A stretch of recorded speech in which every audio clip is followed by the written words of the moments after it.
மகர ராசிக்காரங்களை பொறுத்த வரைக்கும் பாத்தீங்கன்னா உங்களுக்கு தொழில் வீட்டுல செவ்வாய் இருக்காருங்க. தொழில் வீட்டுல பொதுவாவே செவ்வாய் இருந்தா அவங்க உழைப்பு மூலமா நல்ல முன்னேறி வருவாங்கன்னு சொல்லிட்டு சொல்லாங்க. அப்படியே இந்த தொழில் வீட்டுல இருக்கக்கூடிய செவ்வாய் இவங்களுக்கு ஒரு ஹையர் பொசிஷன்ன்றது கொடுப்பாங்க. ஒரு தலைமை பொறுப்பு. எந்த மாதிரி தலைமை பொறுப்பு பாத்தீங்கன்னா ஒரு கிங் மாதிரி தலைமை பொறுப்பு கிடையாது, ஒரு எக்ஸிக்யூட்டர், ஒரு ஆர்கனைசர். ஏன்னா செவ்வாய்னு பாத்தீங்கன்னா சேனை தலைவர் அவரு.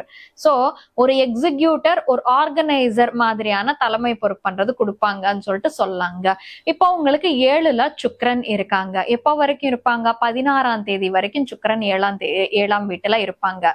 7ல சுக்கிரன் இருந்தாக்கா நிறைய பேர் மகர ராசிக்காரங்களுக்கு மேபி மேரேஜ் பிக்ஸ் ஆகலாம் இந்த டைம் பீரியட்ல. இல்ல மேரேஜ் ஆனா அழகான மனைவி என்றது அமையலாம்னு சொல்லிட்டு சொல்லலாங்க. அப்படி